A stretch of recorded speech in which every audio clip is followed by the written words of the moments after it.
Hello, and welcome to the African Tech Roundup. This is episode 23, and as always, we round up the week's most important technology, digital, and innovation news from across Africa. My name is Andile Masugu, and my co-host on the show, as always, is Defo Mohapi. How's it, guy? Oh, good, dude. Hey, the dude was rolling heavy last week, eh? So speaking at the conferences and hanging out with the important people. Oh, Please, come on. No, it was quite interesting. I was speaking on a panel at the Women in Tech in Africa inaugural summit for 2015, and I learned quite a lot. I mean, the plight of women in tech and hearing how they struggle. We do struggle as guys, but listening to how they have to struggle in an industry that's male dominated was quite educating and humbling. It's quite a thing when something doesn't affect you directly. And shout out to all the amazing women in tech who are making it happen. We've featured some on the show. Keep it coming. We love that you're part of the ecosystem. It wouldn't be the same without you, that's for sure. And if you're joining us for the first time, shame on you. Head straight to africantechroundup.com to catch up on what you've been missing. And while you're there, sign up for our weekly newsletter to get the podcast sent straight to your inbox every Monday. And also follow us on Twitter. Our handle is @AfricanRoundup. Check us out on Facebook too, facebook.com/African Tech Roundup. And also leave some comments for us on our website, africantechroundup.com. Would love to hear from you. And of course, later on in this week's discussion, we ask, what's the best way to build new tech products for Africa? We'll talk about the underwhelming performance of products like the Altech Node and, of course, the promise of things like Naspers' Showmax video on demand service.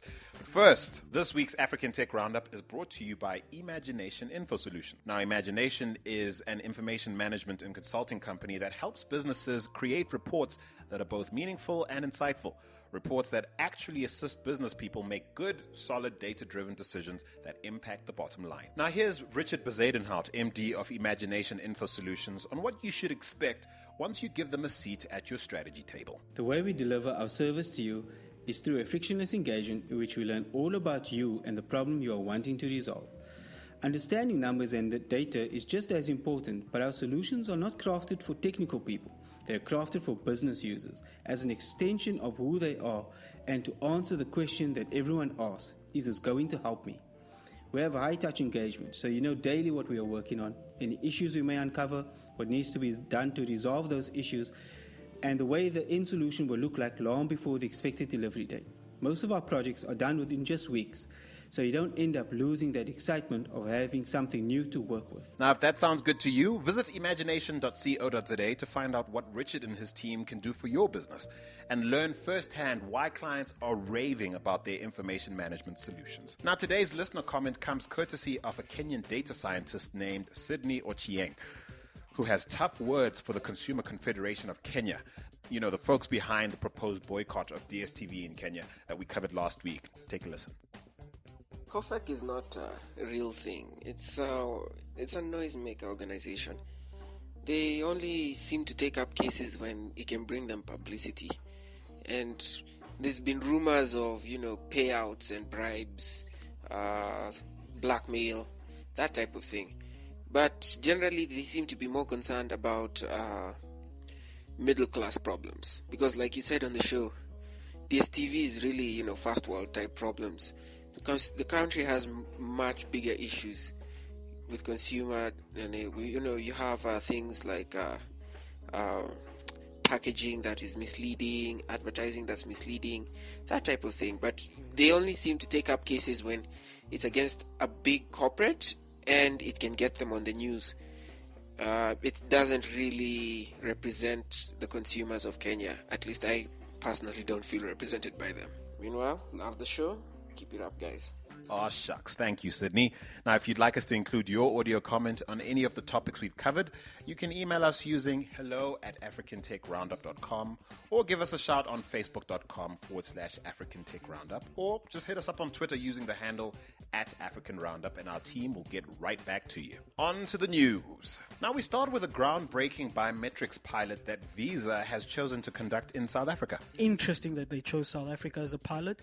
What Kate Kelly says, who I think heads up the Sub-Saharan division at Visa, is that they chose South Africa as a pilot to test the biometric. Instead of using a pin for at the ATM, you use your fingers. So they're going to use fingerprinting technology. And they're saying, which I find very interesting, they're targeting the unbanked with this new service.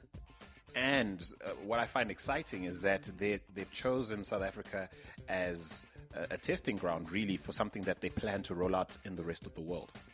Correct, but what doesn't make sense to me, again, as groundbreaking as it is they're testing South Africa, but Kate Kelly says if it is successful as a pilot in South Africa, then they'll roll it out in the USA and other markets. But you don't have that many people unbanked in the USA. That's interesting. Perhaps they're just looking for cheaper, more efficient ways to do what they already do elsewhere. I suspect so. I suppose we've spoken a lot on the show on how the banks have allowed the comfort of their legacy business to keep them from actually banking people or bringing people on board that in their minds were just too expensive and too troublesome to try and bring in. I suppose this is a good sign from someone like Visa, who quite frankly have a huge share of the market in moving money around the planet. Definitely, and interesting thing is that it will work across different chip cards as well. So whether it's MasterCard, Europay, Visa, obviously. So it will work with that. But my only concern now is that people don't have to worry about card cloning. You got to worry about your fingers getting chopped off. Maybe it'll only work if your finger's warm, in which case, like, someone will need to chop your hand off and use it within like 5 minutes or something. Or walk around with something, flask to warm it or something. Messy. Dude, the criminal mind. We're accessing areas of our criminal minds. Let's just get out of it and move on to the next story. Yeah, definitely.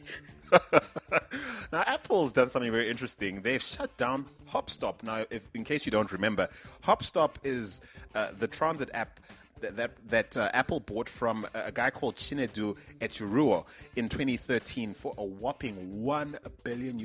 Now, why would they shut it down, Defo? Apple's looking to develop their own mapping technology or acquire companies around that. So Hopstop used Google Maps. So Google, Apple, they don't get along that well. They haven't said that much, but I suspect that's what's happening here. They've no doubt extracted everything they wanted to learn from that business, or at least got it out of the way. I wonder what it'd feel like to be Chinedu and look at your baby, like, basically being, put to death like this. I think from Chinedu's side, probably a little bit of emotion, but I'm sure something that $1 billion can soothe. Took the edge off a bit. Yeah, just a tad bit. Holla at you, Chinedu. If you are listening to us, brah, reach out. We want to hear from you, boy. And what are you up to? What did you do with that billion? Definitely, but I think for Apple, $1 billion is not much. They're a very cash flush company. They've got a couple of hundreds of billions in their war chest. So yeah, it's not something very small for them to write off. They've no doubt put a lot of what they've learned from this company in their current iteration of iOS 9, I'm sure. I think so. I'm not an Apple user at the moment, but I think they probably have extracted, as you say, a lot of value from it. Well then, moving to Nigeria now, where WeChat is set to partner with online tech publication Tech Cabal to host conferences they're calling Africa Beta. They're designed to woo Nigerian developers to use their API and no doubt help them grow WeChat's user base. Yes, this is a great initiative. I like it. I like when big companies like Naspers, which owns WeChat, go out and try and woo developers to use their APIs. I mean, it calls for more collaboration and integration, like we've seen WeChat do in South Africa with engaging brands to run channels or all sorts of content generation initiatives. Yes, quite recently, a big announcement from WeChat in collaboration with Standard Bank. Standard Bank being the first to use WeChat as a platform to create what I think they've called something like a virtual broker or virtual banking assistant for you, where you can literally speak to them via your WeChat profile. Innovative stuff. And of course, trying to disrupt broadcasting as well with their partnerships with people like Gareth Cliff of Cliff Central and things like that. It'd be nice to bring Nigeria on board this. Definitely, everybody wants to grab the Nigerian market. Everybody's looking at those population numbers and the growing internet usage numbers and wanting to grab those, and WeChat is doing that, definitely, and a commendable effort in this case. For our next story, it's Africa versus China, or, well, kinda. Or China versus China, sort of. Maybe it's not Africa at all because Alpesh Patel, the founder and CEO of MyPhone, was born in England, and the story involves his company. If anybody knows which country MyPhone is actually registered, i.e. which country benefits from the taxes they must remit, please give us a shout. Anyway, MyPhone is in the news because they've basically taken Xiaomi to court. There's a complaint from MyPhone that Xiaomi should stay away from narcissistic kind of. Okay. If you're in a market where MyPhone operates, you'll know that they call their phone My This and My That, the different models and that kind of thing. And Xiaomi is obviously making a move into Africa and apparently called some of their phones My Somethings. Yep, My Phone, etc., etc. But also interesting is that My Phone, as a brand, say they're African, but the hardware is manufactured in China. But that's besides the point. The point here is that MyPhone's Alpesh Patel, the CEO and founder, is saying that, or accusing Xiaomi of not doing their due diligence before they launched on the continent and finding out first if there are any other brands with the same names, etc. So that's the basis of his complaint, which is quite interesting because there's a similar case, although not similar, that happened in India. Yeah, where Ericsson India basically took Xiaomi to Delhi's High Court. And the High Court actually ruled in Ericsson's favor, basically ordering a stop to all Xiaomi imports into India. And, well, Ericsson certainly in the Indian market has been taking a whole bunch of producers to court, Micromax, Gionee, and Intex and such. Of course, that's a patent dispute, but one might argue that there's a similarity in approach. Perhaps Xiaomi might have this habit of walking into markets that they know are not highly regulated and where incumbents aren't terribly well protected, perhaps where patents aren't as strong, or trademarks not as well policed and that kind of thing, and sort of just drop in and know they're just going to kill it. Well, I think it's different. One, this is why I mentioned that my phone is manufactured in China, is because we need to find out if they own their own patents. If the designs they make are patented, firstly. If there's any innovative technology in the phones that is patented and owned by my phone. And secondly, this is just a general statement from Alpesh Patel because Xiaomi is not attacking a specific country. So we need to find out if at all my phone has patents, in which countries are those patents registered? Secondly, in which countries is he going head on with Xiaomi regarding patents, if it is at all patents? But from what we read from his statement, it seems to be more a naming thing, and in that case is, have they trademarked their name as my phone? And in which markets have they trademarked it? And that would determine then which markets Xiaomi is infringing on. You're making me think now, because chances are very good that if they had done their due diligence, and I'm speaking about my phone now, if they had done their due diligence in as far as trademarking the names, as say Peugeot does with certain car numbers, as Ericsson has clearly done in India, in protecting its patents, its intellectual property, perhaps there wouldn't be a dispute. It would be as simple as sending lawyers over with a letter saying, hey, listen, chaps, but perhaps what they have isn't as protectable as one might hope. Well, I gather that from the statement. I mean, if you had all those things you're talking about in order, you don't need to go to newspapers or online media, etc. to make the statement. You just pick up the phone or type an email to your legal team and say, Xiaomi are infringing on our patents or trademarks. Please send them a letter, and you settle it that way. Finally, it's been on the cards for a while, let's be honest, but and sadly, I guess, in some respects, South African technology group Altron is closing its video-on-demand business, Altech Node. Shame. As you say, I mean, it's been on the cards for a while. We've criticized the Altech Node.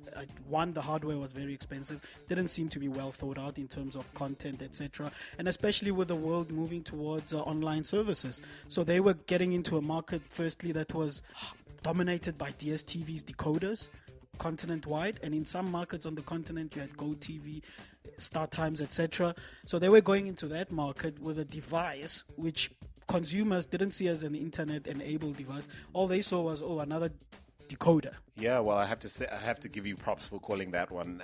Look, if you're wondering what to do with your with your Node, if you're one of like 3 people who bought it, don't worry, they'll be taking it back from you. They'll be giving you refunds. Any outstanding subscriptions will be refunded, and as of October 31st, it'll be totally offline.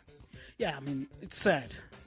It's sad. I mean, this talks to not doing research properly, not talking to potential customers probably, and just developing a product and thinking it will take off.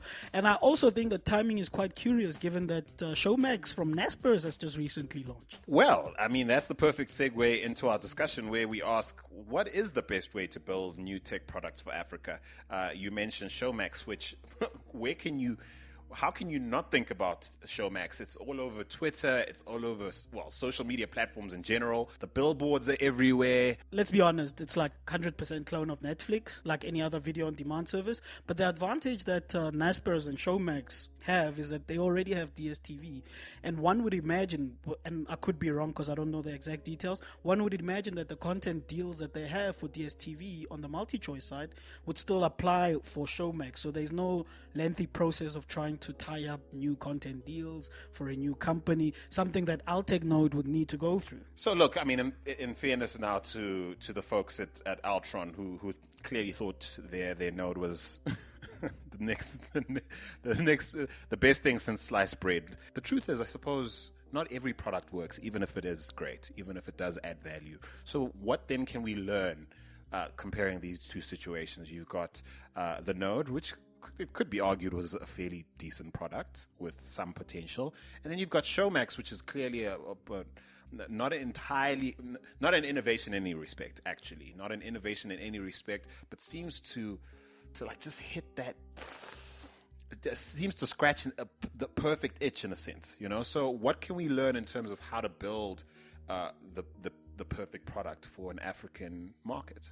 Firstly, a statement. I mean, as you say, not everything new is innovative. Showmax has just shown us that. So we've seen the Showmax model everywhere. Iroko is one example. Netflix is one example. Tulu is one example. And they recently shut down Wabona, which we also called earlier in the year.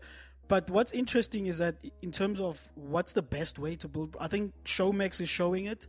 Understand the customer, understand what the customer wants, and in this case, how people are consuming video and how people are consuming series and TV type content, and they're consuming it on their mobile phones while commuting or at home, depending on whether they're students or. So, firstly, understand what the customer wants or consumes or uses your product. So, with Altech, to use the Altech, I mean, they're unfortunate because they just shut down, so we'll have to use them as an example. With them, they came with a new device. I mean, this is a new piece of hardware that you have to put on your TV shelf. Not thinking about, what if I already have a DSTV subscription?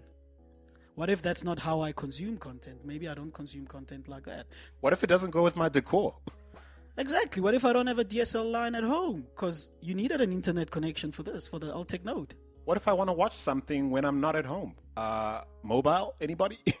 Exactly. So I think the first thing is understand the customer. And you mentioned it, understand what's that itch for the customer. What makes them watch series? What makes them do all these things?